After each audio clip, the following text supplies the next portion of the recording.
Okey, kita akan bincang bab 4 hari ini, teater 5, iaitu berkaitan dengan elektromagnet. Okey, kita mula dengan Arisha. Okey, boleh teruskan Arisha? Boleh dengar cikgu? Okey, boleh. Okey. Soalan pertama, seorang pelajar sedang mencuba untuk mencari medan magnet yang terhasil oleh arus dalam satu dawai lurus. Antara berikut yang manakah benar? So kalau kita nak cari medan magnet, kita boleh gunakan petua genggaman tangan kanan, di mana kita punya ibu jari menunjukkan arah arus. Lepas tu jari lain yang arah genggaman tu tunjukkan arah lawan jam, iaitu arah medan magnet. So soalan ni jawapan paling tepat ialah C. Okey, senang je kan? Seterusnya nombor 2. Soalan nombor 2. Satu konduktor yang membawa arus diletakkan di dalam medan magnet seperti rajah 1. So kat sini kita ada konduktor berarus X, maksudnya arus tu dia keluar. Dengan ni kita boleh guna tangan kiri Fleming untuk cari sekejap.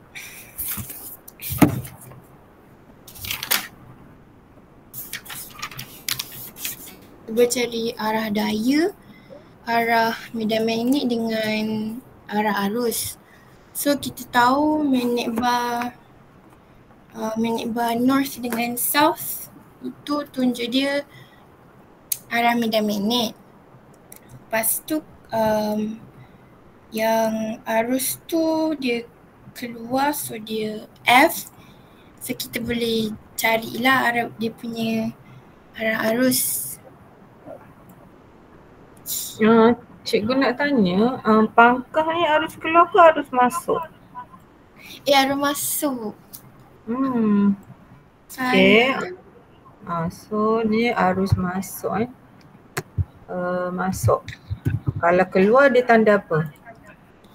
Dia bulat titik kat tengah. Okey, kita tengok dia macam dot. Itu adalah arus keluar. Okey, arus keluar. Okey. Jadi maksudnya ni arus masuk, yang ni betul lah. Yang awak lukis tangan kiri frame ni betul. Arus dia masuk ke dalam, B ke atas, betul. F ke kanan. Kita guna tangan kiri. Sebab apa guna tangan kiri? Sebab nak cari boleh cari arah daya. Okay, good. Cari, dan dia bagi arus kan? Dia bagi arus arah medan magnet dan cari arah daya. Okay, good. So tangan kiri Fleming. So semua try F, B, I masuk dalam, B ke atas, okay, F ke kanan. Okay, betul. So lepas tu? Lepas tu dah dapat semua tu, kita boleh lukis dia punya garisan magnet plastik. So jawapan dia B.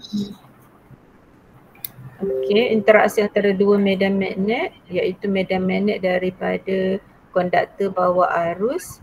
Ini kalau ikut hukum genggaman tangan kanan, dia adalah dia adalah ikut jam, kan? Ya. Ikut jam. Ikut jam maksudnya sebelah sini, sebelah ni naik atas. Sebab tu dah sebelah kiri ni dia lagi banyak medan magnet dia. Okay, so awak pilih B. Betul. Okay, good. Siapa tak faham untuk nombor 2? Kenapa B? Ada yang tak faham? Semua faham? Yang dekat konduktor bawa arus ni guna hukum genggaman tangan kah? Tangan kanan kan? So kalau ikut sebelah kiri ni dia punya medan magnet dia naik atas semua. Okay, daripada medan magnet bar Noise ke South dan daripada elektromagnet. So sebab tu belah kiri ni banyak, sebelah kanan tu sikit medan magnet dia macam ni lah. Pertama awak kena tengok nak cepat-cepat awak tengok ni. Okay, noise ke South betul tak? Noise ke South semua. Okay, betul. So yang ni noise ke South juga. Yang ni noise ke South salah. Sepatutnya noise keluar. Okay, bagus. Dia terus highlightkan so salah. Okay, bagus. Ni pun. So dia salahkan kat sini kan. Okay, good. Cepat-cepat kalau paper 1 cepat-cepat kita potong jawapan yang pegang tu. So antara B dengan D. Lepas tu kita tengok tangan kiri, guna hukum gambar tangan kanan, kita buat medan magnet dia. So masuk dalam jadi dia macam ni. So maksudnya sebelah sini, kiri ni kena banyak lah. Betul? Betul. Betul tak? Okay. Nombor 3. Nombor 3, rajah 2 menunjukkan arah gerakan satu dawai kuprum apabila arus mengalir melaluinya. Soalan dia, ke arah manakah dawai kuprum itu akan bergerak bila arus disongsangkan? So, yang ni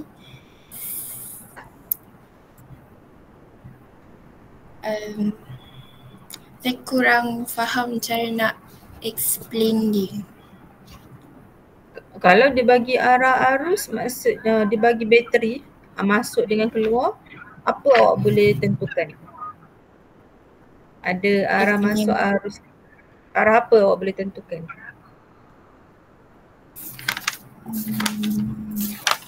Arus kan? Arah arus kan? Betul. Jadi awak pertama awak kena buat flow arus tu dulu. Okay, so arus masuk sini positif, sini negatif. Lepas tu yang penting tu dekat konduktor ni. Dekat konduktor ni yang awak kena, dekat dawai kuprum ni yang boleh bergerak tu yang awak kena lukis arus. Nampak tak dia ada buat anak panah ni? Anak panah. So ni anak panah arus lah sebab kita ikut je flow arus tu. Kita ikut je flow arus tu kan. Okay. Lepas tu anak panah yang kedua, anak panah medan magnet kan. Okay, medan magnet ke mana? Dia not ke South. So anak panah medan magnet ke mana? Ke atas. Ke atas lah. Sebab not ke South. So yang ni B lah kan. Betul. Dia punya B. Okay. Tak terang. Okay, B. Ni B. Medan magnet. Okay. Lepas tu F lah, tinggal F. Jadi awak guna tangan kiri ke tangan kanan Fleming? Kanan.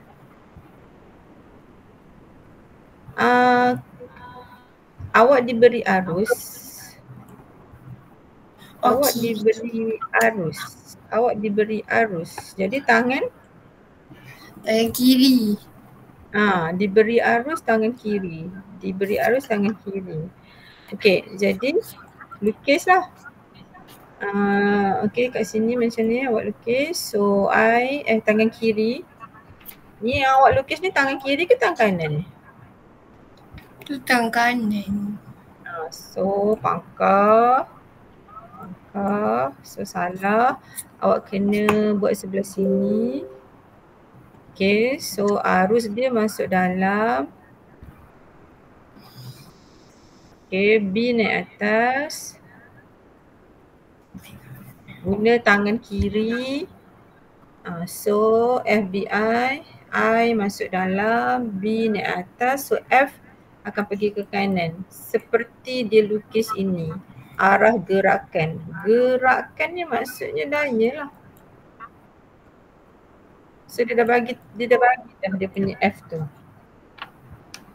Okay, faham tak? Dia dah bagi dah arah F. Okay, so soalan ni nak apa? Apabila arus disongsangkan, so pergerakan daya pun songsang lah kan. Kalau sekarang ni ke kanan daya dia, jadi dia akan pergi ke kiri. Okay, seterusnya ni cepat dia sebenarnya. Okay, nombor 4. Nombor 4, rajah 3 menunjukkan gegelung segi 4 berputar dengan kelajuan seragam di dalam medan magnet. Soalan ni, graf manakah menunjukkan perubahan arus yang mengalir melalui mentol bermula dari gegelung berada dalam keadaan kedudukan mendatar. So dekat gambar tu dia ada guna commutator dengan berus karbon. So kita boleh tahu dia guna arus terus. Tapi skema jawapan ni dia bagi A. Mungkin jawapan ni kena D ke?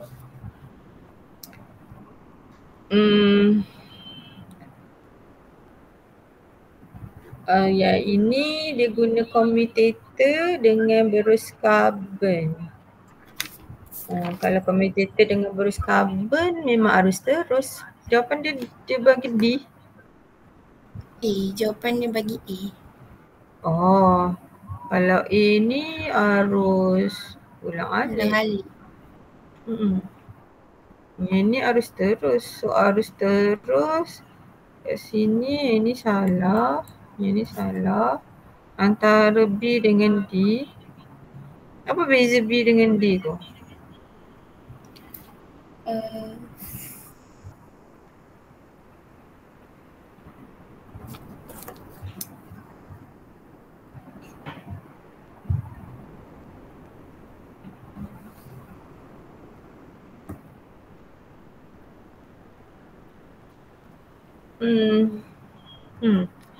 Apa beza B dengan D?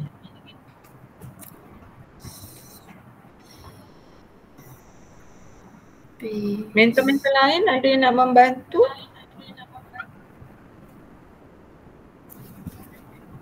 Apa beza B dengan D?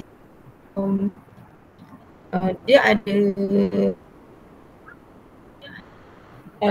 Batrisha kata ada negatif. Ada negatif. Negatif.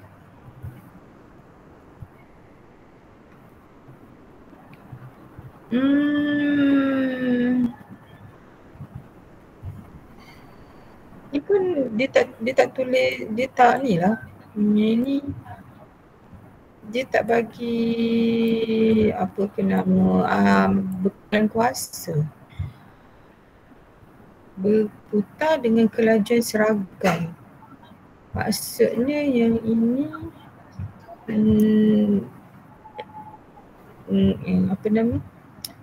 Menunjukkan perubahan arus. Okey, yang ini dia adalah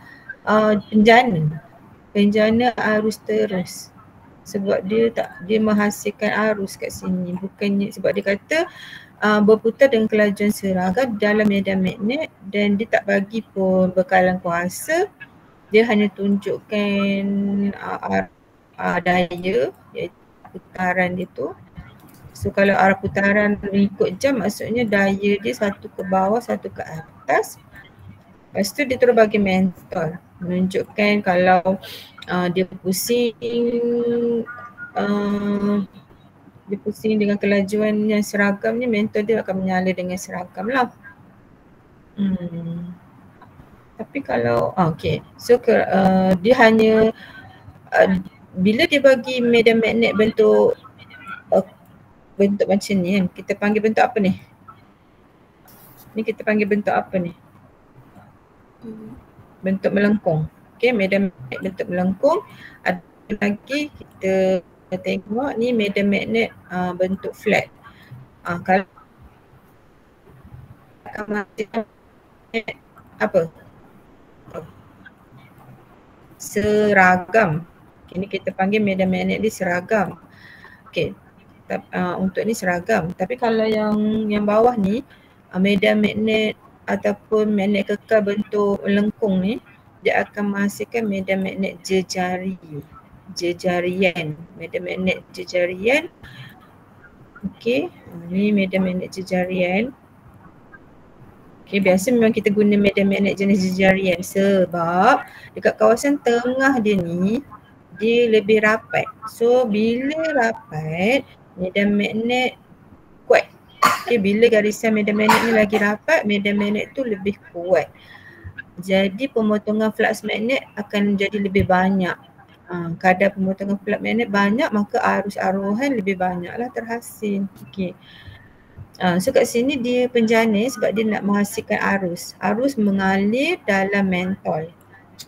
Okay. kalau kedudukan mendata, okay, kalau start kedudukan mendata macam ni, coil dia mendata,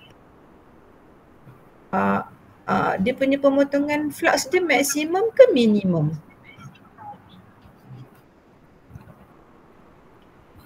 Kalau dia mendata, okay. Kalau dia tegak macam ni, kan Arisha, kalau dia tegak macam ni, Farisha kata kalau dia mendata minimum. Okay. Kalau tegak ni maksimum ke Farisha?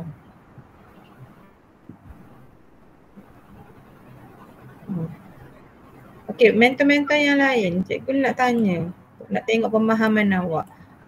Dalam keadaan mendata ni, pemotongan flux magnet maksimum ke minimum?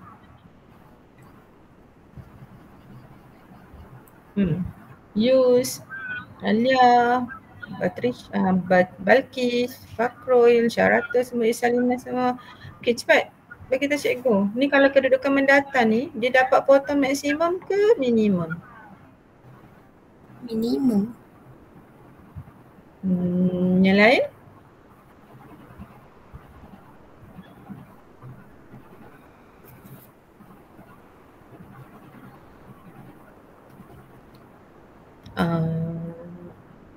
Okay. Cikgu tak cakap kat sini ni jawapan ni betul tau. Dan maksudnya cikgu boleh tengok jawapan, kemungkinan jawapan A tu diterima sekarang. Okay. Okay. Macam mana nak cakap kat awak? Okay. Kita kalau potong, okay. Tengok dia ni, dia gegelung. So bila dia pusing macam ni, maksudnya, okay, bila dia pusing macam ni, okay, sekarang ni medan magnet macam ni. Okay, medan magnet macam ni. Okay, ni medan magnet lah kan. Okay, cikgu buat yang uniform dulu, medan magnet seragam dulu nak bagi awak boleh bayang.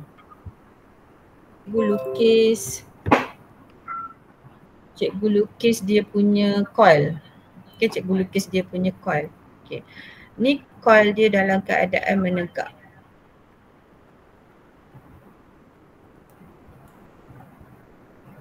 Okay, ni coil dalam keadaan menegak. Okay, coil. Faham? Okay, so coil ni dalam keadaan menegak, adakah dia memotong medan magnet? Dalam keadaan menegak ni adakah dia memotong medan magnet ataupun kalau bila dia dah berpusing macam tu nanti dia akan potong medan magnet ni? Faham tak maksud cikgu?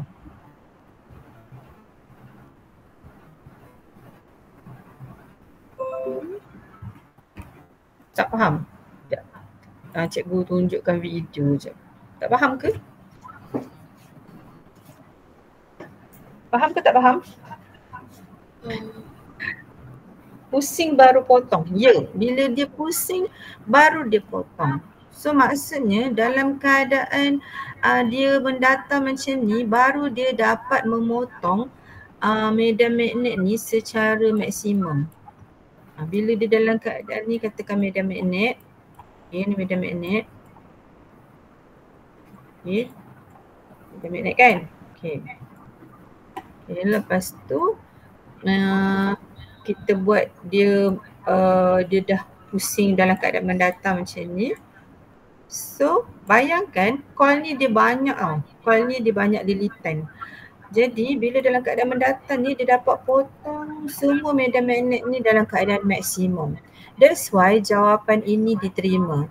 Maksudnya dalam keadaan kosong darjah dan 360 darjah, dia punya arus dia tu maksimum. 180, 360 darjah sebab, okay, kita kata kita start dengan kosong. Okay, start dengan kosong. Maksudnya dia dalam keadaan mendata. Okay, dalam keadaan kedudukan mendata. Kemudian dia sikit-sikit pusing naik ke atas. So maksudnya medan magnet dia makin lama berkurang sebab daripada keadaan mendata nak pergi keadaan tegak.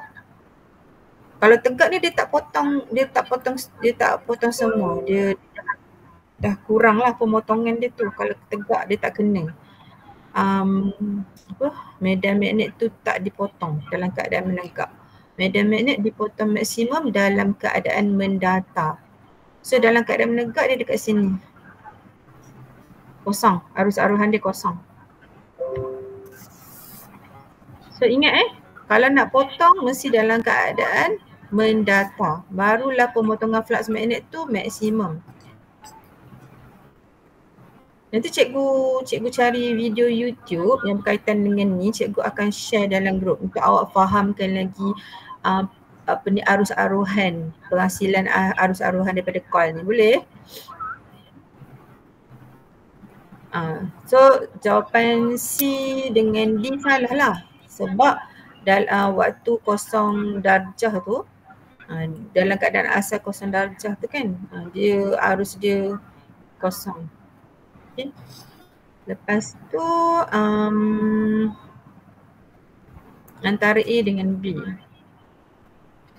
Okay, antara A dengan B patutnya B lah sebab carbon brush ni kan dengan commutator.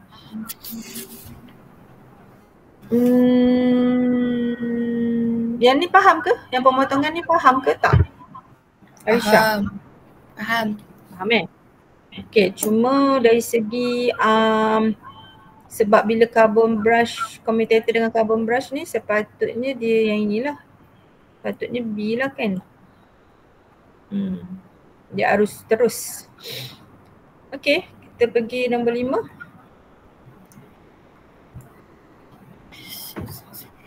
Sebatang magnet bar dijatuhkan ke dalam gergelong dawai seperti yang ditunjukkan dalam rajam 4. Soalan dia antara yang berikut yang manakah akan menambahkan pesungan jarum galvanometer. So kalau berkaitan dengan solenoid ni, dia ada berkaitan dengan hukum Lenz, iaitu arah arus aruhan mengalir pada arah bertentangan dengan perubahan flux magnet.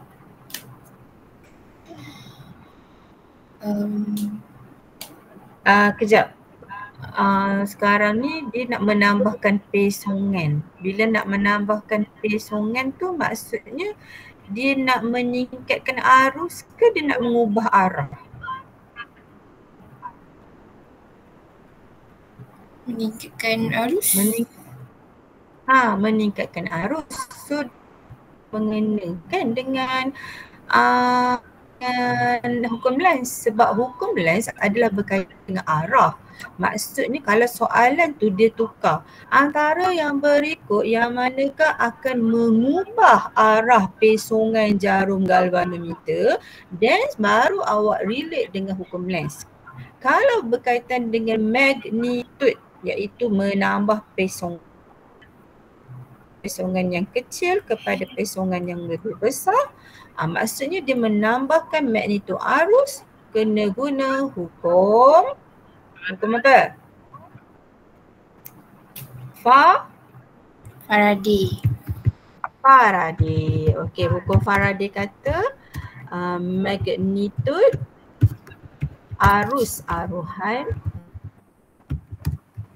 magnitude arus aruhan berkadar terus dengan kadar pemotongan flux magnet. Okey, faham tak? So bila menambah pesungan maksudnya dia nak tambah arus. Awak kena tukar ni perkataan ni. Menambah pesungan maksudnya menambah arus. Bila nak tambah arus kena tambah kadar pemotongan flux. Nak tambah kadar pemotongan flux maksudnya kena laju, dia lebih laju. Okey, so ketinggian dia boleh baca ni. Yang ni betul.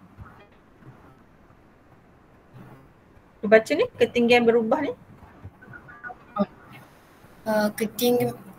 Ketinggian berubah, kelajuan ni pun berubah. Lepas tu yang bawah dia tu semakin tinggi kedudukan antara magnet bar dengan gelung, semakin besar pesungan jarum galvanometer. Gerakan relatif pun meningkat. Maksudnya semakin tinggi kedudukan antara magnet bar dengan gergelung, semakin bertambah kelajuan. So bila semakin bertambah kelajuan, semakin tinggi kadar pemotongan flux magnet, so semakin banyak arus aruhan terhasil, semakin besar pesungan. So kat sini 4 markah dah soalan penerangan. Faham tak? Campur pula dengan hukum Faraday. So jadi 5 markah kat situ. So rubrik biasanya untuk soalan ni 4 markah tapi kita bagi sampai 6 point kat situ untuk kita tolong pelajar lah. Okay, so nanti yang ini awak tukar. Yang ini adalah berkaitan dengan arah. Okay, so tak boleh guna yang ini. Arah arus aruhan tangan kanan Fleming. Kena kaitkan dengan hukum Faraday Okay, boleh? Boleh. Okay, lepas tu awak boleh nyatakan juga, okay ni, kenapa tak songsangkan kutub? Songsangkan kutub maksudnya dia berkaitan dengan hukum lens. Sebab dia arah, kutub ni ke arah. Okay, ni salah sebab berkaitan dengan hukum lens. Kurangkan bilangan lilitan. Okay, kena kurang ke kena tambah? Tambah. Sebab kenapa tambah? Sebab lagi banyak lilitan, lagi banyak apa? Kadar pemotongan flux. Betul. Okey, tambahkan diameter gegelung. Tambah ke kurangkan diameter gegelung? Ataupun ada kena mengena ke tambah diameter gegelung ni?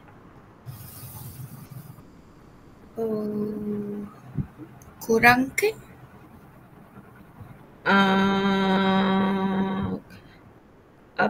Kurangkan? Faktor-faktor yang mempengaruhi kadar pemotongan flux, yang pertama kelajuan dia, yang kedua dia punya kekuatan medan magnet ni, kita kena guna medan magnet kekal yang lagi kuat. Yang ketiga bilangan lilitan kita kena tambahkan. Dan untuk tambahkan diameter gegelung ni maksudnya rintangan wire tu rendah. So arus yang akan mengalir tu tinggi. Dia tak ada kena mengena dengan kadar pemotongan flux. Okay, faham? Faham. Dia berkaitan dengan rintangan lah. Okay. Seterusnya nombor 6. Nombor 6. Arah arus aruhan boleh ditentukan oleh B tangan kanan Fleming. Kalau A tu dia untuk tentukan arah daya. Kalau C tu untuk medan magnet. Lepas tu D untuk tentukan kutub medan magnet pada solenoid. Betul. Betul. Soalan nombor 7, satu DG aruhan boleh dihasilkan dalam sebuah konduktor yang bergerak serenjang kepada medan magnet. Yang C tu salah sebab bila dia selari, dia tak ada pemotongan garis medan magnet. Okay, good. Terusnya nombor 8. Dia mesti serenjang lah. Serenjang tu maksudnya dia kena potong. Betul. Boleh kena, kalau kata ni medan magnet dia kena potong. So coil tu kena mendata macam tu lah, baru dah dia potong. Nombor 8. Nombor 8, graf yang manakah menunjukkan output sebuah DC yang ringkas penjana. DC tu sama dengan arus terus kan? Betul, direct current. Okay, jawapan dia C. Yang A tu untuk arus ulang alik, yang BD tu tak tahu. Betul lah tu, C. Okay, terus je nombor 9. Raja 5 menunjukkan magnet bar digerakkan ke arah solenoid. Soalannya, tindakan yang manakah tidak akan menambahkan pesungan jarum galvanometer? Jawapan dia A, sebab yang B, C, D tu untuk menambahkan pesungan jarum. So jawapan paling tepat A. Berkaitan arah kan? Betul. Okay. Terus, okay, nombor 10. Raja 6 menunjukkan sebuah penjana arus terus, bahagian XY gegelung berputar mengikut arah jam. Soalan dia antara raja berikut yang manakah menunjukkan kedudukan XY gegelung yang tidak menghasilkan arus arohan? D. Sebab bila dia tegak macam tu, dia tak ada aliran arus sebab dia tak ada pemotongan flux. Ya. Bukan kerana, sebab kalau kita tengok ni pertama, awak tengok sini dia ada galvanometer. Bila ada galvanometer maksudnya ni penjana, bukan motor. So penjana maksudnya dia nak jana ataupun hasilkan arus arohan. Betul? Betul. So bila nak hasilkan arus arohan dia kena ada pemotongan Flux magnet. Jadi dia mesti keadaan coil kena mendata. Coil mesti mendata ataupun dia tak boleh tegak lah. Kalau tegak dia tak memotong lah kan. Betul lah ni.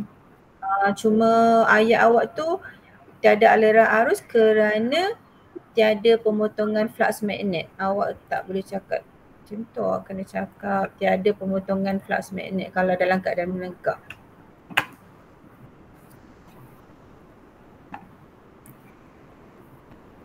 Okay, so kerana tiada pemotongan flux magnet.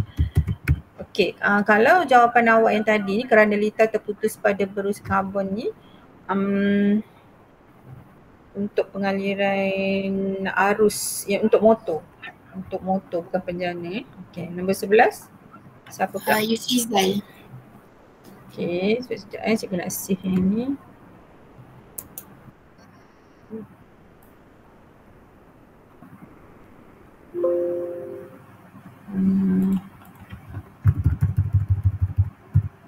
Nombor 1 hingga 10 edited. Okay. Yusrizal. Yus macam ni Yus? Awak share apa kat cikgu? Gambar Yus. Yus. Ya.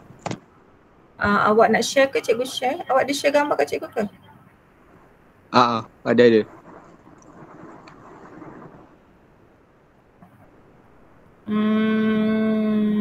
Kat mana? Kat Telegram?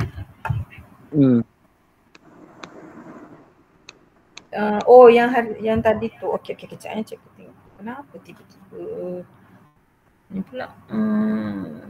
Okey.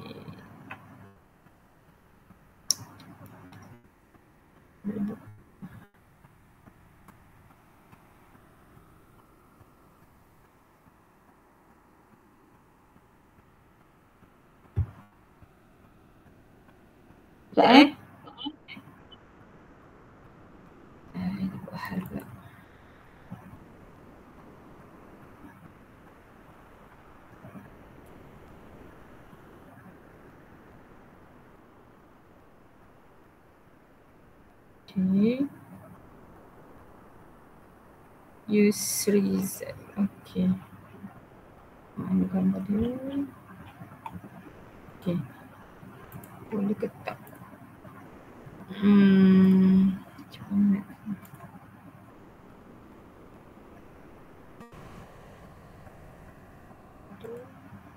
Okay.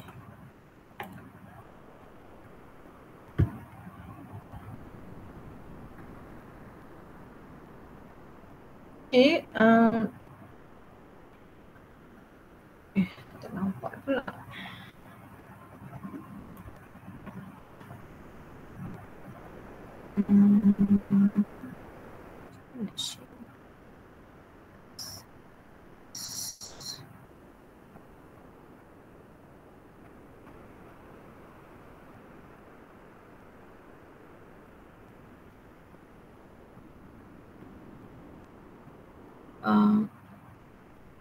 Okay, boleh siapa skip dulu use sebab cikgu nak kena masukkan dekat Word, Microsoft Word. Lepas tu baru cikgu ni. Skip dulu use apa? Lepas use apa? Saya cikgu. Farisha Alia Abad. Tu yang saya baru hantar tu. Okay.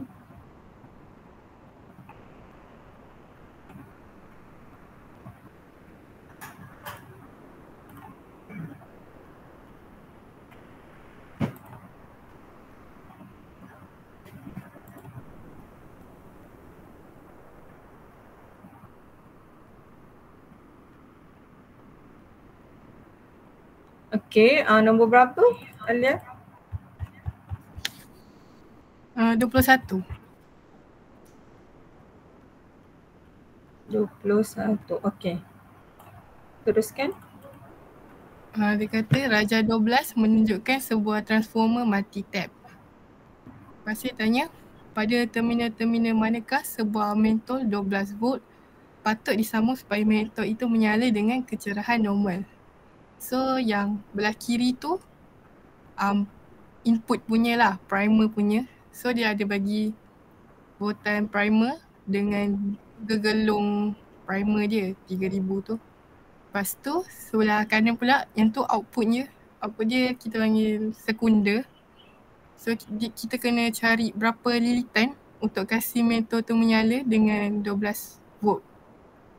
So kita pakai formula nombor 1 dekat formula tu, NS per NP sama dengan VS per VP. NS tu bilangan lilitan, V tu voltan lah. Kalau S tu sekunder, P tu primer. So kita nak cari bilangan lilitan sekunder, kita jadikan dia subjek. Dengan lilitan primer tu kita bawa sebelah jadi darab. So kita isilah voltan sekunder dia bagi 12 volt. Lepas tu voltan primer dia 240 darab dengan bilangan lilitan primer dia 3000. So dapat 150 lilitan. Lepas tu dia tanya huruf yang mana kan. So kita tengok dari P ke Q tu dah 50 lilitan. So Q ke R 50 lilitan, RS 50 lilitan. So tambah semua dari P ke S tu dapat 150 lilitan macam yang kita nak. So jawapan dia C. Okay, ni senang kan. Okay, seterusnya 22. Antara berikut yang manakah lebih sesuai dalam penghantaran bekalan elektrik melalui jarak jauh? So jarak jauh ni kita tengoklah jenis arus dia. Kita kena pakai arus ulang-alik. Sebabnya kalau kita pakai arus terus, dia punya kehilangan tenaga tu akan tinggi. So kita pakai arus ulang-alik sebab bila transformer kita boleh ubahkan dia punya voltan. Bila jauh, kita kena ada voltan tinggi sebab rintangan dia tinggi. So kita kena pakai transformer injak naik, so voltan dia tinggi. Bila voltan dia tinggi, rintangan dia tinggi, dia dapatlah lalu ke rumah tu. Maksudnya senanglah, dia akan sampailah voltan tu. Lepas tu kehilangan tenaga dia akan banyak, satu kita kena pakai voltan tinggi. So voltan dia dalam kabel penghantaran tu kena tinggi, arusnya kena ulang-alik. Arus terus tak boleh. Okay, cikgu nak betulkan sikit dari segi reason arus terus tu kenapa kita tak pilih arus terus. Okay, dia bukan isu kehilangan tenaga tinggi. Arus terus kita guna untuk kan transformer kan, transformer injek naik menghasilkan voltan tinggi, betul tak? Ya. Penerangan awak dekat arus ulang-alik itulah. Yang tu betul, transformer injek naik voltan tinggi untuk menghasilkan voltan tinggi. Sebab hanya arus ulang-alik je boleh digunakan dalam transformer. Kalau arus terus, dia ada gerakan relatif tu ataupun perubahan flux magnet boleh berlaku. Dan untuk kalau arus ulang-alik, kalau arus terus dia punya medan magnet dia tak boleh berubah kan, tak boleh ubah-ubah kan, betul tak? So awak tambah yang tu lah nanti. Kita tambah siap-siap lah sekejap Okay, so arus ulang-alik ni boleh menghasilkan medan magnet yang berubah berubah. Medan magnet berubah-ubah. Berubah-ubah. Okey, jadi arus aruhan akan terhasil lah dekat gegelung sekunder, betul? Ya. Dan dekat rumah arus terus. Kat rumah Kalau dah sampai rumah tu dia kena transformer injak turun. Injek turun betul, tapi tak payah buat arus terus ni sebab arus terus tu bergantung kepada alat elektrik tu. Kalau dekat rumah-rumah semua power supply yang dekat plug-plug yang soket-soket tu semua arus ulang-alik. Dia still arus ulang-alik 240 volt kalau kat rumah-rumah tu. Arus ulang-alik 240 volt kalau kat rumah. Tapi kalau dia nak berubah kepada arus terus tu, dia bergantung kepada alat elektrik tu. Kalau alat elektrik tu memang memerlukan DC, direct current, arus terus, dia akan ada rectification punya circuit. Litar rektifikasi yang ada 4 diode tu. Faham tak? Itu melibatkan rektifikasi lah. Tapi kalau untuk soalan yang ini sampai je kat rumah, dia hanya guna step down transformer lah. Dia hanya sekali step up transformer ada sekali je, iaitu lepas stesen jana kuasa dia terus step up, lepas tu hantar. Sebab along the way tu kabel kan panjang, rintangan tinggi, jadi power loss pun tinggi. Di kat sini ni formula P sama dengan I square R. I square R tu maksudnya power loss lah. I square R. So bila length bertambah, resistance pun bertambah, jadi power loss pun bertambah. Okey. Tapi dekat dalam kabel ni, kita guna formula P sama dengan IV. Okey, jadi voltan tinggi, maka power yang dapat dihantar pergi ke rumah-rumah tu power dia tinggilah. Sebab tu kita perlukan step up transformer, kita perlu voltan yang tinggilah kan. Okey. Ini pun betul lah formula ni. Okey. Seterusnya nombor 23. Sebuah transformer hilang sebahagian tenaga elektrik sebagai tenaga haba. Kehilangan tenaga ini boleh dikurangkan dengan cara berikut, kecuali daripada C, menggunakan wayar kuprum yang halus untuk gegelung. Patutnya kita kena pakai tebal lah supaya untuk kurangkan dia. So yang E tu menggunakan kepingan besi nipis yang dilekatkan dengan gam daripada bahan penebat sebagai teras tu teras besi berlaminar dia untuk kurangkan arus besar.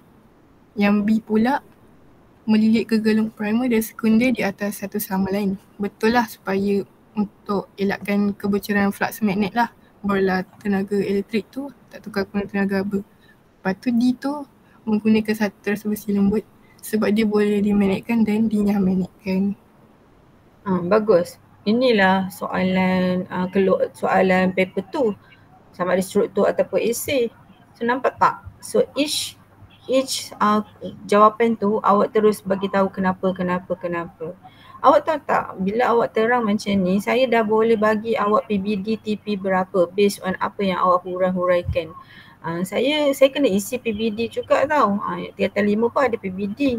So saya boleh tengoklah PBD awak TP berapa kat sini. Okey, seterusnya 24. Rajah 13A dan Rajah 13B menunjukkan satu eksperimen untuk mengkaji magnitude daya yang bertindak ke atas konduktor pembawa arus dalam suatu media magnet menggunakan neraca elektronik. So kita tengok Rajah 13E tu bacaan neraca elektronik dia 60 gram. Kalau yang B pula 59.80 gram. So kita tengok A dulu, dia ada beza dua ni. Dia punya media magnet, arah media magnet dia lain. So utara ke selatan tu, dia ke depan tu lah. Kita pakai tangan kiri Fleming sebab dia kata nak mengkaji magnitude daya. Kita nak cari daya lah. So arus dia kalau kita tengok dekat situ dia nampak lah macam ada positif. Dia macam masuk dari positif tu ke dawai kuprum tu. So arus dia ke situ. Kita pakai tangan kiri Fleming, kita buat FBI tu, kita ke depan, arus dia ke tepi, so daya dia ke atas. Lepas tu yang B pula, medan magnet dia ke belakang kan, so arus dia sama juga positif ke negatif kan arah arus, so dia akan ke situ, daya dia ke bawah. Tu tengok jawapan cikgu. Dia kata pernyataan manakah yang menerangkan situasi di atas. So A tu dia kata apabila daya pada dawai kupron bertindak ke bawah, bacaan neraca elektronik bertambah. Salah lah, sebab tadi kita dah tengok kan, kita pakai tangan kiri Fleming tu, bila daya ke bawah dia punya berat tu, bacaan neraca elektronik tu kurang. So salah. B tu kita buat tadi, daya dia ke atas, so dia punya bacaan neraca elektronik tu bertambah. Bacaan neraca elektronik tu dia ikut, dia kira berat. So mewakili berat. So C dengan D tu salah sebab dia kata mewakili jumlah arus elektrik dengan mewakili kekuatan medan magnet. So salah lah. So jawapannya B. Bacaan neraca mewakili berat. Mewakili berat maksudnya jumlah daya lah ya? Daya graviti dengan daya lah. Okey. Kejap dia 60. Sekejap ni. Cikgu tak hadam ni. Okey. Ni dawai kupron. So positif. Kat sini arus masuk sebab sini positif kan? Negatif. So sini arus dia mengalir macam ni. Okey, jadi arus keluar. Arus keluar B utara ke selatan. Okey, F ke bawah. Tangan ni tangan kiri lah kan sebab ada bagi arus kan. So arus keluar di sana. Okey, daya ke atas. Okey, betul, daya ke atas. Okey, bagus. So satu daya ke bawah lah sebab dia pusingkan kutub medan magnet kan. So daya ke bawah lah. Okey, betul. Lepas tu daya ke atas dia tunjuk dia lagi berat. Ini depends pada soalan lah. Tapi kalau logik ni sebenarnya kalau daya ke bawah dia lagi berat. Saya pun tak faham kenapa bila daya ke atas dia lagi berat. Kalau daya ke atas, lepas tu dia sendiri pun ada medan magnet, dia ada berat ke bawah, sepatutnya bila bertentangan macam ni daya bersih, daya paduan dia akan jadi kurang. Patutnya ni kurang. Saya pun tak tahu kenapa dia jadi. Tak apalah, kita tengok je lah. Dan soalan ni dia boleh keluar dalam soalan nombor 5 atau nombor 6 paper 2 iaitu banding beza aras tinggi. Sekarang soalan SPM banding beza dia dah jadi susah sikit. So okey, jadi itulah B semua faham ke? Ada nak tanya apa-apa untuk nombor 24? Boleh? Nombor 24 faham?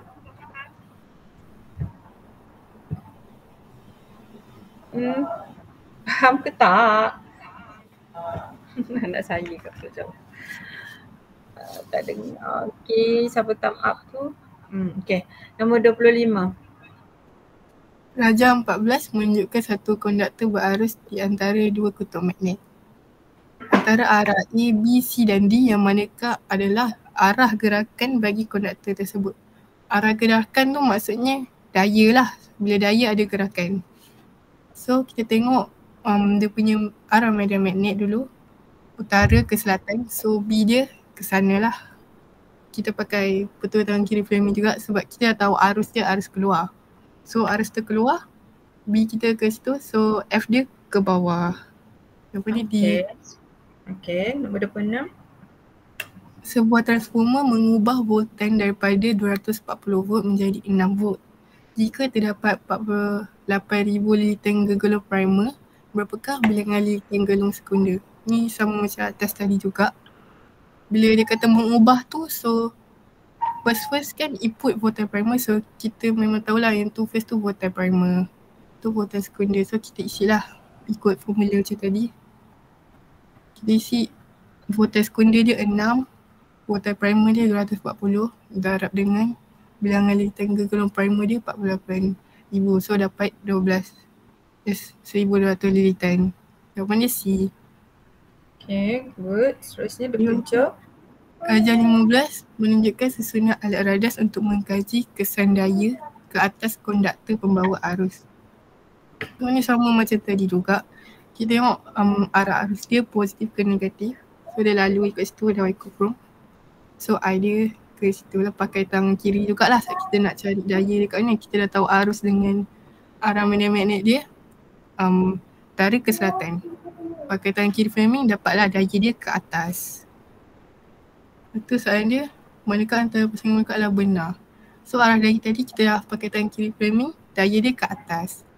So bacaan penyumbat elektrik ni samalah macam itu juga, bertambah sebab bila daya tu ke atas, bacaan dia bertambah. Tambah daya ke atas daya graviti berat tu dia tambah W dengan mg. So ada M tu, M dengan G tu, itu gravity. Macam saya punya kefahaman macam dekat dalam bab 1 kan, bila kita ada lift tu kita naik ke atas, kita duduk atas penyumbat tu, kita pucuk ke atas tu berat kita bertambah. Macam tu jugalah bila daya tu ke atas, kita punya bacaan penyumbat elektrik tu pun bertambah. Betul lah. Betul lah. Macam kita naik tangga. Bila kita naik tangga, kita rasa macam lebih berat je kan. Tak? Susah je nak naik tangga. So berat bertambah naik atas, naik tangga. Okey, seterusnya nombor 28. Darjah 16 menunjukkan sebuah magnet bar dimasukkan ke dalam sebuah solenoid. So, tu dekat magnet bar tu ada medan magnet lah. Kita kata manakah tindakan berikut dalam meningkatkan bacaan galvanometer. Bacaan galvanometer tu kita pakai untuk tengok arus. So bila kita magnet bar tu dimasukkan, adalah pemotongan flux magnet. Bila ada pemotongan flux magnet tu adalah arus aruhan. So dia punya tu jawapan 1, 3 dengan 4. 1 tu memang kalau kita gerakkan magnet tu lagi laju, memang pemotongan flux magnet dia lagi banyak lah. Lepas tu kalau nombor 2, kita songsangkan kutub magnet tu, dia tak ada beza pun sebab dia tak ada beza pun jadi perubahan flux magnet. Sebab kalau kita contohnya kita taruh biru tu kat depan, merah tu kat belakang, sama je. Lepas tu nombor 3 tu Nombor 2 tu menyongsangkan kutub, maksudnya arah lah. Nanti arah arus aruhan lah yang akan berubah. Tapi magnitude dia sama. Hukum Faraday hukum Faraday. Kalau arah menyongsang kutub ni arah hukum Lenz. Ingat tu lah. Satu lagi cikgu nak patutnya awak gariskan daripada meningkatkan. Dan biasakan bila terang meningkatkan maksudnya meningkatkan arus aruhan. Jadi pemotongan flux magnet bertambah. Kena bagi tahu ukuran sebab saya perasan adalah beberapa murid-murid saya sebelum ni dia tak terangkan dia punya ukuran, meningkat ke berkurang ke. Jadi dia hanya cakap berubah macam tu, tak boleh. Dia kena ada ukuran. Faham tak? Bila terang dalam fizik, jawapan tu kena ada ukuran, bertambah atau berkurang. Boleh? Boleh. Okey. Macam nombor 3 tu menggunakan 2 magnet bar. So dia akan lagi kuat lah magnet tu. So pemotongan flux magnet tu pun bertambah, arus aruhan pun bertambah. Sama lah macam 4 tu juga. 4 tu bilangan lintang kegelung solenoid tu bila banyak, pemotongan flux magnet dia bertambah. Medan magnet bertambah. So jawapan dia D. Kadar kadar pemotongan flux magnet bertambah sebab arus aruhan berkadar terus dengan kadar perubahan flux. Kalau ikut awak belajar AdMat, pembezaan d phi over dt. Ni phi ni adalah flux magnet. So D kadar lah, kadar perubahan flux magnet. Ini sebenarnya STPM ataupun metrik lah belajar benda ni. So kena tambahkan kadar pemotongan flux magnet bertambah. Boleh? Kadar. Kadar. Okey. Ni hukum Faraday. So tulis kat sini hukum Faraday.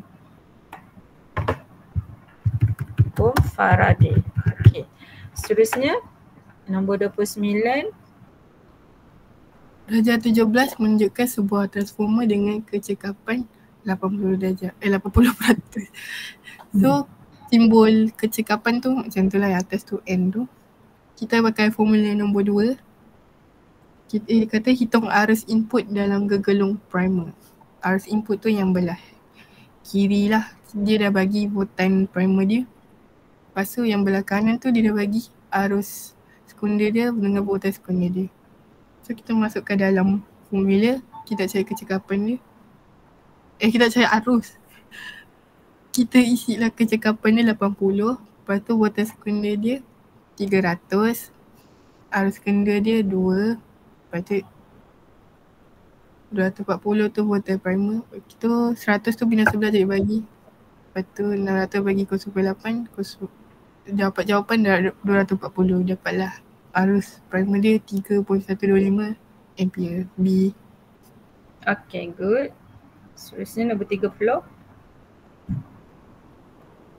Ajar 17 menunjukkan sebatang konduktor digantung pada sebuah neraca spring di antara sepasang magnetit magnetron.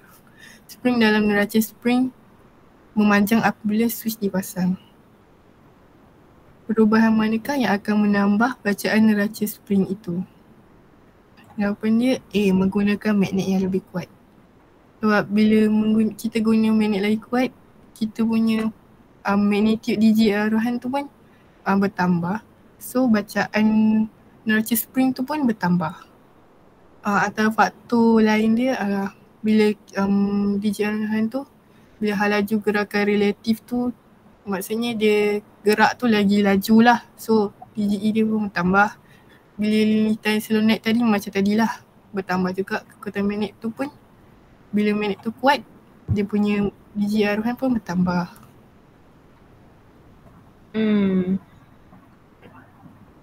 Menambahkan bacaan neraca spring ni bukan ke bacaan neraca spring bukan ke dia berkaitan dengan berat. Kan? Yup. G. Berat. Sebab neraca spring adalah alat untuk mengukur berat. Jadi kat sini dia bergantung, dia ada bateri kat sini. Bila ada bateri, kenapa ada aruhan? Dia bukan konsep aruhan. Salah konsep ni. Bila ada bateri ada apa? Bila ada bateri ada apa, Alia? Tak apa. Kita belajar. Okay, bila ada bateri ada apa? FBI. Bila ada bateri ada F ke ada B ke ada I? Ada I. I. So bila switch ditutup, arus mengalir daripada positif pergi ke negatif. So maksudnya dekat konduktor ni akan terhasilnya arus. Betul tak? So arus. Okay, ni arus. Okay, yang kedua medan magnet utara ke selatan. Utara ke selatan ni medan magnet. So dia akan menghasilkan apa, Alia? Daya. Sebab satu lagi, neraca adalah untuk mengukur daya graviti iaitu berat. Okay, daya graviti ataupun kita panggil berat. Jadi pertama awak kena tahu apa fungsi bacaan neraca spring untuk mengukur daya ataupun berat. Lepas tu kita nak bacaan spring tu bertambah. So bila kita nak bacaan spring tu bertambah, kalau boleh kita nak daya dia ke arah bawah. Dia jadi berat kan? Dia jadi berat. Kita guna tangan kiri Fleming, betul tak? Ya. Tangan kiri Fleming. So kat sini bukan konsep aruhan. Okay, bukan. Sebab tu bila awak dapat gambar rajah pertama, yang ini dulu awak kena perhati. Dia bagi bateri ke dia bagi galvanometer? Ada bateri ke tak ada bateri? Macam itulah kan? Faham tak? So kita guna tangan kiri Fleming. Lepas tu tengok soalan dia. Soalan dia kata, Aira pelan sikit. Okay, dia kata perubahan manakah yang akan menambah. So kat sini aruhan salah, dia bukan berkaitan dengan aruhan. Okay, bila awak menambahkan bacaan, maksud menambahkan daya.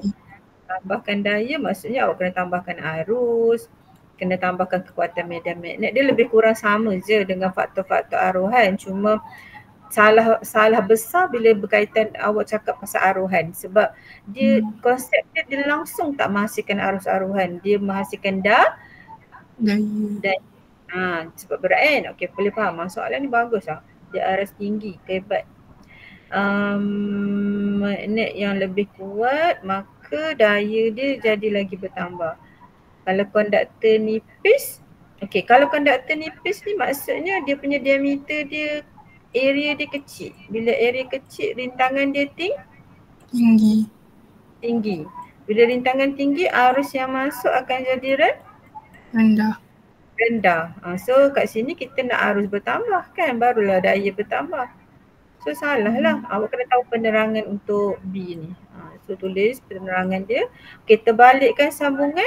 Maksudnya ada kena mengena tak dengan magnitude? Tak ada.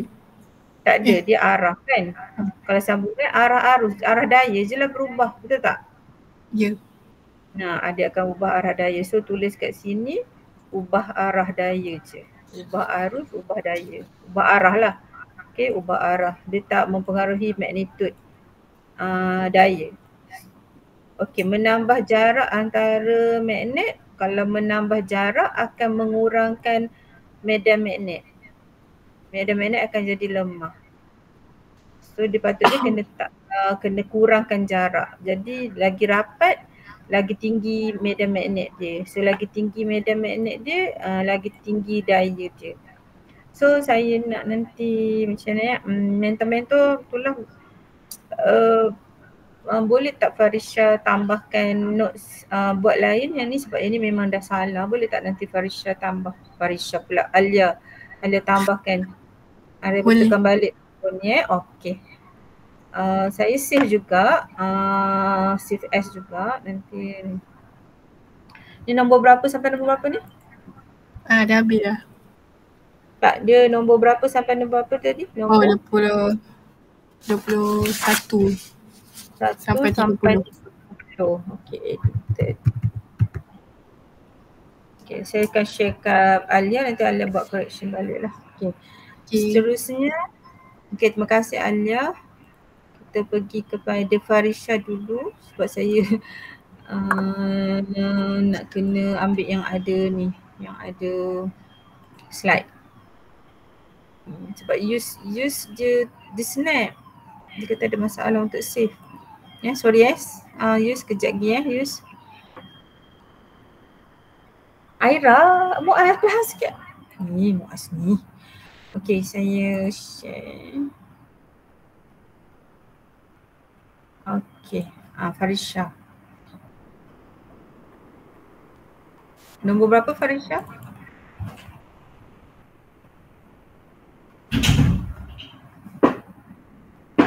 Nombor 31 Okey, nombor 31. Farisha boleh mula?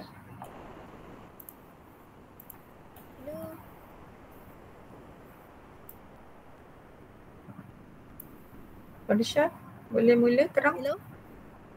Ya, dengar. Boleh. Okey.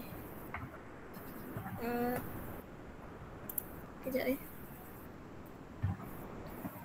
Soalan 31. Rajah 19 menunjukkan sebatang magnet bar ditolak masuk ke dalam solenoid dan galvanometer menunjukkan bacaan DGE aruhan. Antara yang berikut, manakah akan menambah magnitude DGE aruhan yang dihasilkan?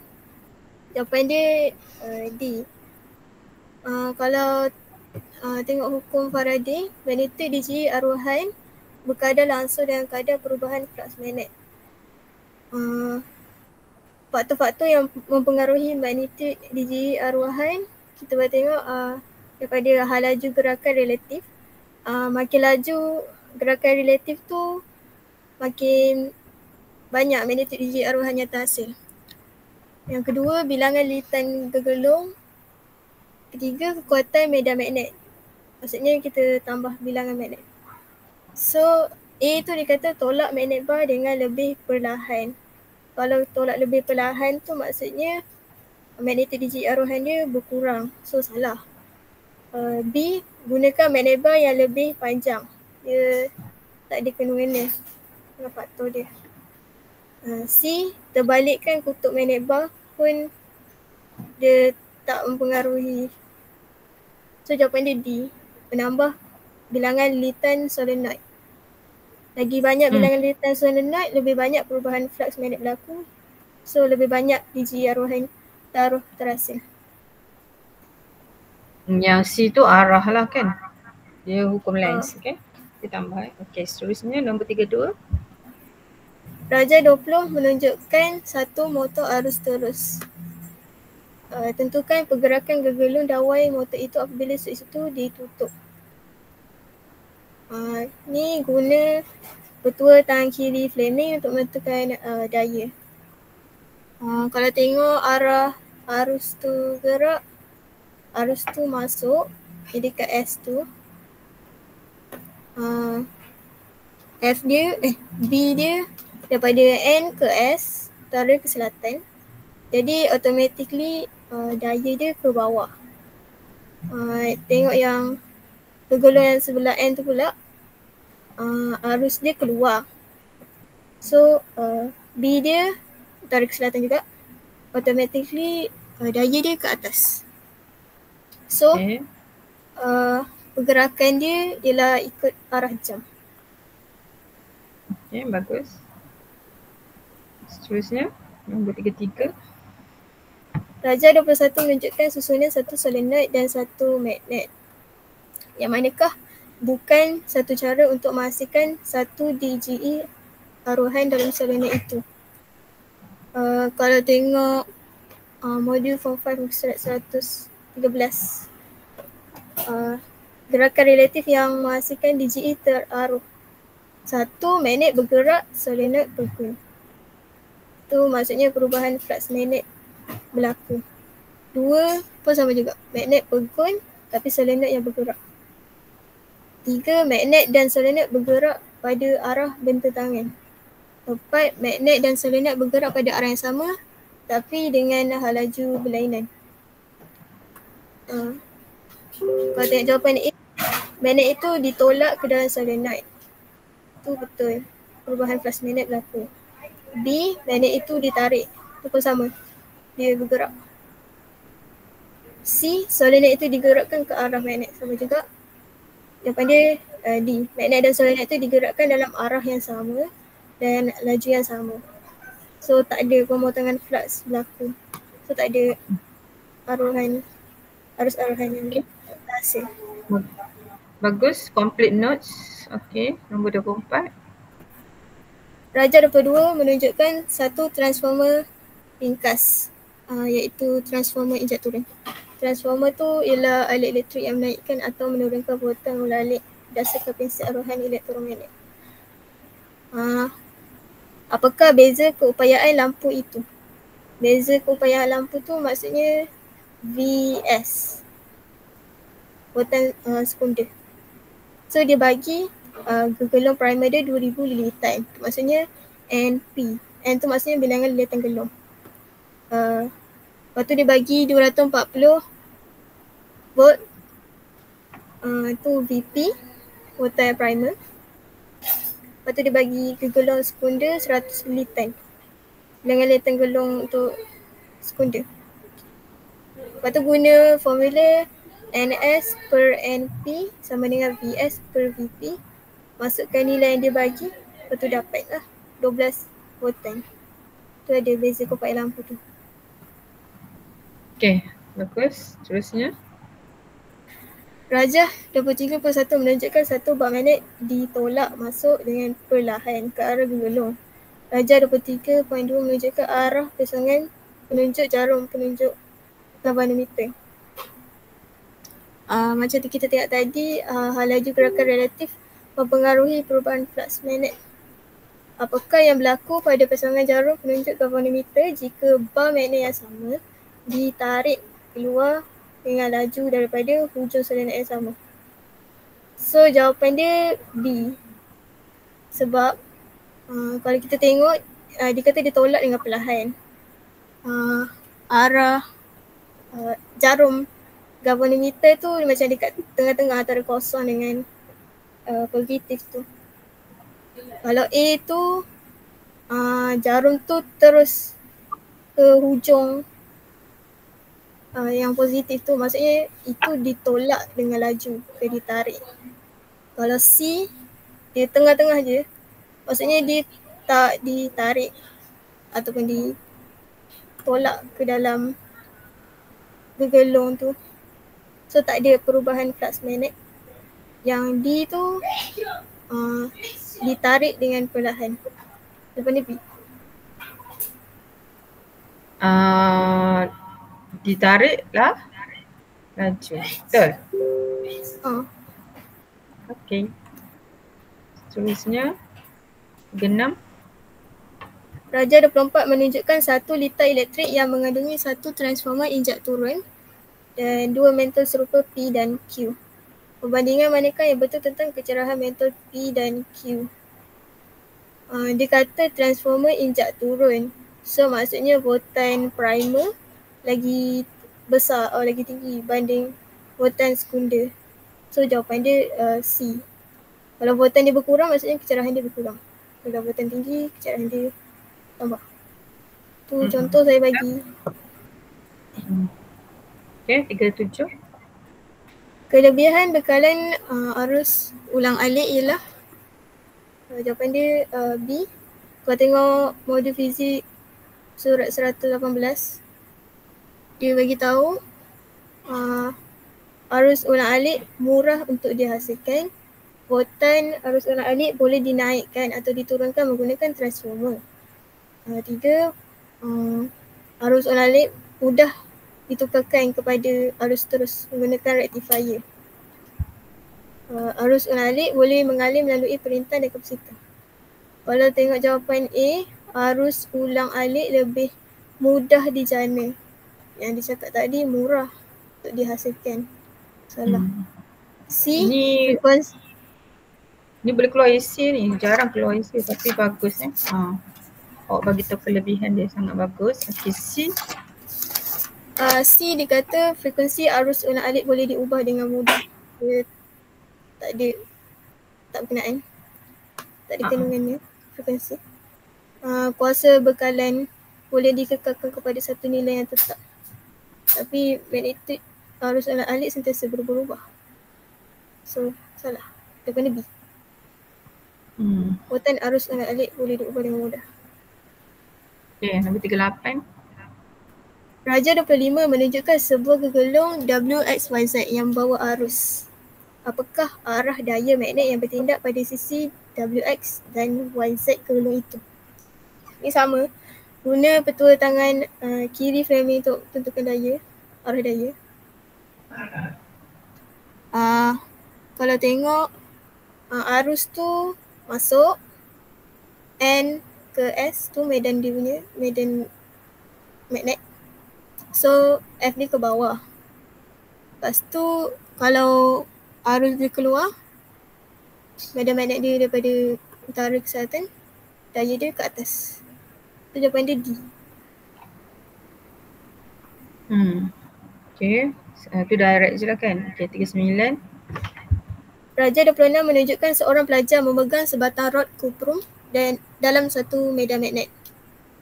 Apakah yang berlaku kepada jarum galvanometer jika rod kuprum itu digerakkan ke atas? Maksudnya F ke atas. So dia bagi F dengan medan magnet B. So kita guna petua tangan kanan Fleming untuk tentukan arah arus aruhan I. So kita tengok N ke S tu medan magnet dia, F dia ke atas. So arus dia ke kiri tapi dia punya wayar tu menunjuk ke kanan. Lepas tu hukum Lens kata arah arus sentiasa bertentangan dengan arah pesangon galvanometer. So kalau arus ke kanan, pesangon galvanometer ke kiri. So jawapan dia C. Kalau tengok jawapan A, tak ada perubahan, maksudnya dia pegun je. Dia tak bergerak. Tak ada pemotongan flux magnet. Kalau B terpesong ke kanan, maksudnya dia gerakkan ke bawah, F ke bawah. Kalau jawapan D, terpesong ke kanan dan ke kiri, maksudnya digerak ke atas dan ke bawah. Ini sebab dia gerak ke atas je kan. So dia lawan dia gerak ke atas ke kiri arus B tangan kanan kan? Ya. Tangan kanan. Okay. So FBI, FB. Okay, betul. So arus dengan ni dia mesti lawan. Okay, betul. So yang kuning tu arus galvanometer akan ke kiri. Okay, good. Okay, seterusnya 40. Pelajar 27 menunjukkan sebuah transformer unggul digunakan untuk menyalakan satu lampu pada kecerahan normal. Transformer unggul tu maksudnya transformer yang tidak kehilangan tenaga semasa kuasa dipindahkan dari gegolong primer ke gegolong sekunder. So dia bagi berapakah arus primer. Dia bagi voltan dia 240. Dia bagi power dia, kuasa dia 48. So kita guna formula P sama dengan IV, masukkan dapat 0.2 ampere arus daripada A. Okay, sebab dia sama. Input dengan output dia sama. Primer dengan sekunder dia sama sebab tak ada kehilangan tenaga ataupun kuasa, 100% lah kecekapan dia kan. Okay. Okay. Bagus, awak punya nota sangat bagus. So saya boleh print nanti. Terima kasih Farisha. Okay, good job. Terima kasih cikgu. Okay, yang ini bab nombor berapa ni?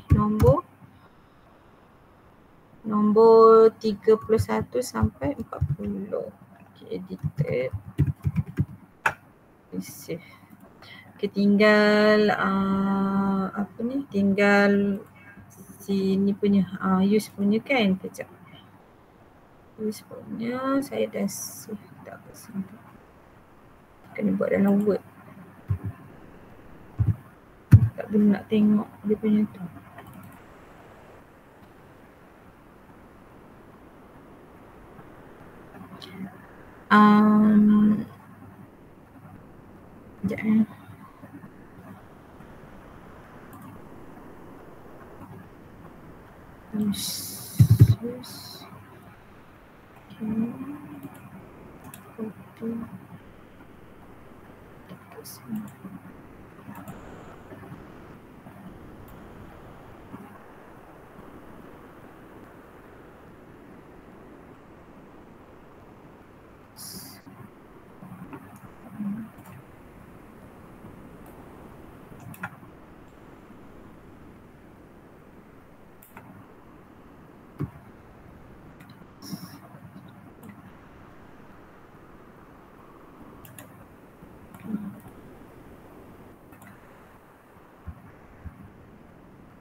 Sekejap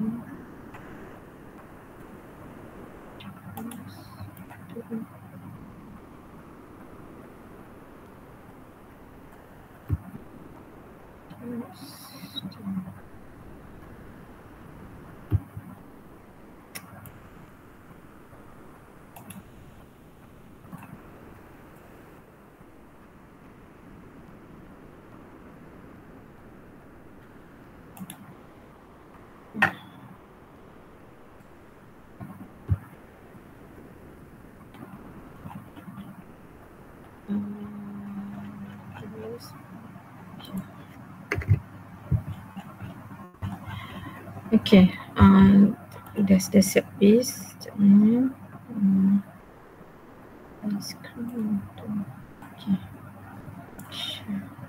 Okay, kita mula. Yang siapa? Use boleh nampak Use?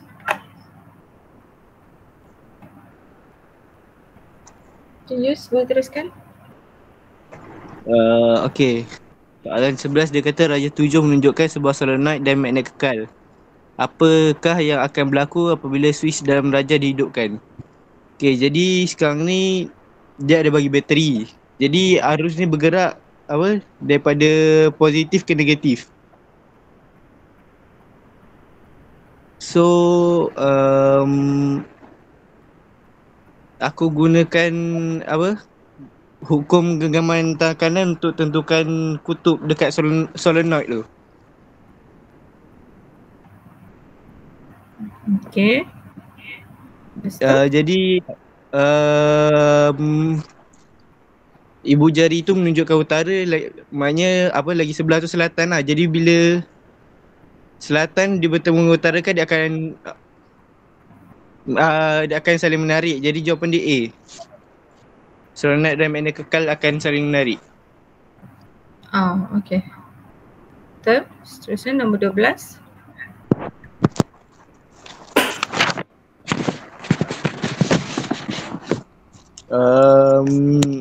Darjah 8 menunjukkan gegelung dawai berada di sebelah satu magnet. Jarum galvanometer itu terpesong apabila magnet itu ditolak ke arah gegelung. Apakah tindakan yang akan meningkatkan pesongan jarum galvanometer? Jadi kalau galvanometer maksudnya arohan kan? Arus arohan kan? Okay.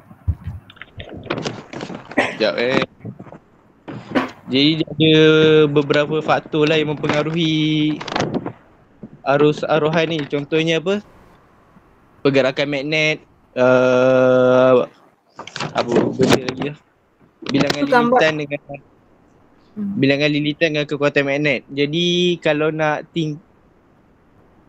tingkatkan pesongan jarum galvanometer ni, kena tingkatkan kelajuan pergerakan magnet, guna magnet yang lebih kuat atau tambah bilangan lilitan gegelung. Jadi jawapan dia B. Bilangan lilitan gegelung ditambah. Okay. Meningkatkan pesongan jarum maksud meningkatkan arus arohan lah kan. Okay, nombor 13.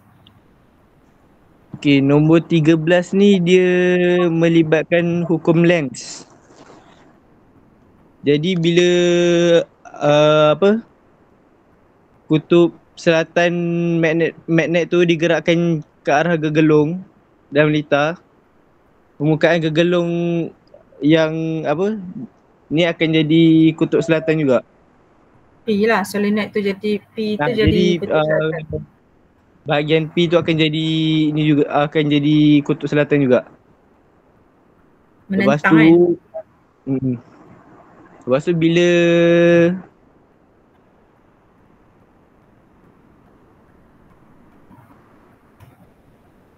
selatan maksudnya arah arus tu dekat solenoid tu dia turun ke naik? Kena lukis tu arah dia patutnya. Dia turun ke naik? Yang dekat solenoid itu. Dia dah selatan. Lepas tu maksudnya dia turun ke naik? Macam mana saya nak edit? Turun kot. Okay, ada boleh edit. Okay. So dia akan sebab sini akan jadi selatan, sini akan jadi utara sebab hukum Lenz kata mesti menentang. Jadi kalau selatan masuk, selatan terhasil dekat P sebab dia nak menentang menentang arah arus kan. Nanti kena tulis balik hukum Lenz kata apa. So kita genggam utara dekat sini. Betul? Ibu jari kat sini.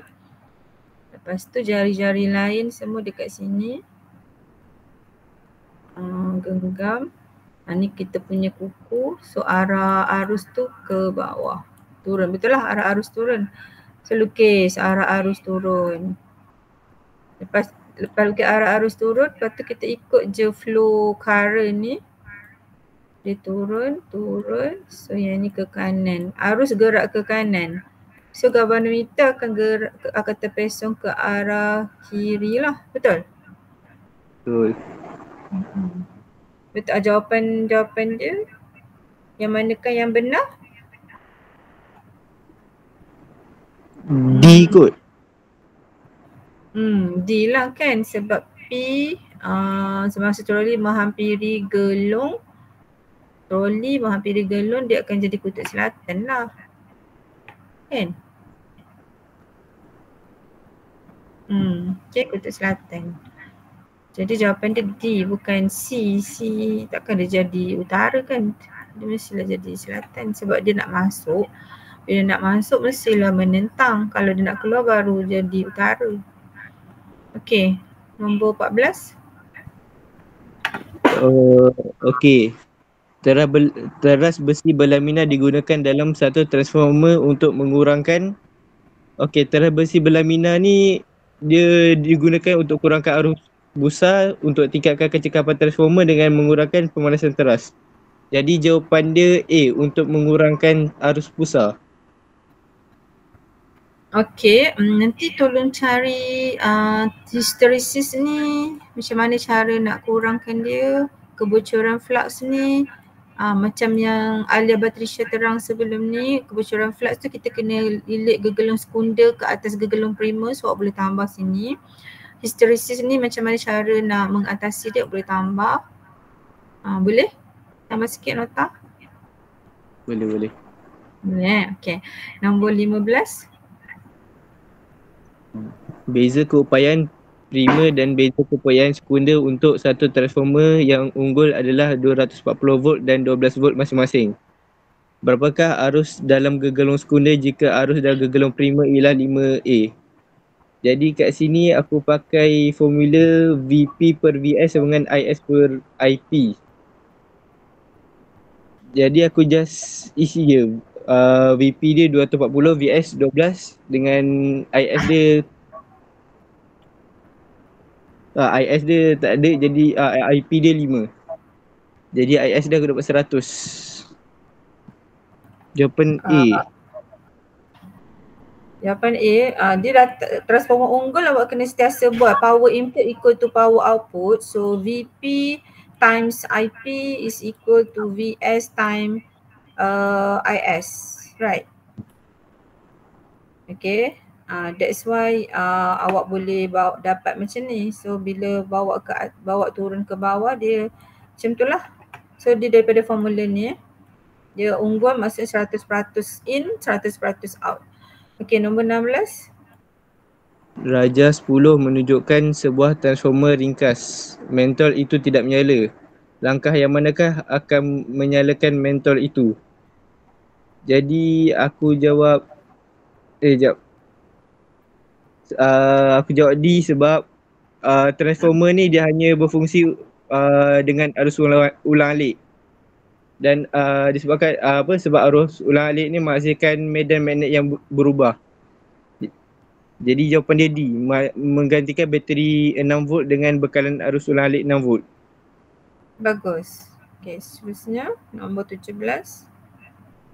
Nombor 17 ni, sebuah transformer multi-tap terdiri daripada gegelung primer 1200 lilitan dan gegelung sekunder dengan jumlah 120 lilitan.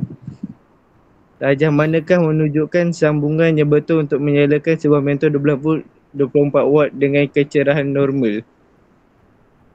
Jawapan dia C sebab dia kata gegelung sekunder 120 lilitan. Tapi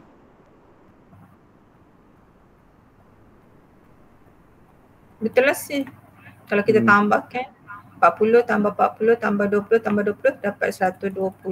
Kalau yang lain semua tak dapat 120 kan? betul. Okay, nombor 18. Tujuan menggunakan teras besi lembut dalam transformer adalah untuk antara tujuan dia adalah untuk tingkatkan arus aruhan elektromagnet, kurangkan kerugian tenaga, kuatkan medan magnet dan disebabkan dia boleh dimagnetkan dan dinyah magnetkan dengan mudah. Jadi jawapan dia B, mudah memagnetkan dan menyah magnetkan teras besi. Sama macam tadi, tambahkan nota kat sini untuk mengurangkan arus busa, teras besi berlaminar, mengelakkan kebocoran flux, lilit sekunder atas primer, mengurangkan rintangan, mengurangkan rintangan menggunakan diameter yang besar kan, diameter wire yang besar. Okay, nombor 19. Raja 11 menunjukkan sebuah transformer yang digunakan untuk menghidupkan sebiji mentol. antara pernyataan-pernyataan yang berikut yang manakah benar tentang transformer itu. Jadi kat sini aku pakai formula VS per VP sama dengan NS per NP. Jadi aku just isi dia punya VP 240 volt, NS 50 dengan NP 200. Jadi VS dia dapat 60 volt. Dan lagi satu sebab apa? Jenis transformer dia transformer injak turun. Sebab Okay. gegalon primer dia lebih banyak daripada gegalon sekunder. Okay, good. Nombor 20. Kenapakah tenaga elektrik dihantar pada voltan tinggi? Jawapan dia A, untuk mengurangkan tenaga yang hilang dalam kabel penghantaran. Sebab kan kalau semasa penghantaran kan akan ada tenaga yang hilang, power loss. Jadi kena guna voltan tinggi lah untuk kurangkan tenaga yang hilang dalam kabel penghantaran. Okay, sebab rintangan dia tinggi, power loss tinggi, rintangan tinggi sebab kabel tu panjang. Tak boleh nak pendekkan. Okay, so mengurangkan rintangan tak boleh, meningkatkan arus tak boleh kalau P yang ni kan, yang ni P sama dengan IV, ini untuk dalam kabel. Okay, power dalam kabel. So kita tengokkan V dengan P. So kita kena tingkatkan voltan barulah power tu tinggi. Dan kita kena kurangkan arus, bukan meningkatkan arus. Halah. Okay, nak tanya apa-apa? Sebab tu kita guna step up volt transformer untuk meningkatkan voltan selepas stesen jana kuasa tu. Okay, semua faham? Okay, so saya akan print, tapi awak kena Farisha dah okay lah sini. Alia, Arisha, use nanti tambah baik sikit awak punya nota based on penerangan cikgu, and then cikgu akan share juga video rakaman, nanti awak tengok. So kita akan guna share kat saya kalau boleh hari Rabu. Saya nak print macam yang saya bagi hari ni lah dekat awak. Saya akan share juga. Okay, tu saja untuk hari ni. Okay, terima kasih semua sebab masuk. Mana yang tak ada tu kita kena share lah dengan kawan-kawan semua. Okay, terima kasih. Bye bye. Assalamualaikum. Terima kasih Cikgu. Sama Balkis. Okay, sama-sama. Yang masuk, terima kasih sebab masuk. Okay, good presentation.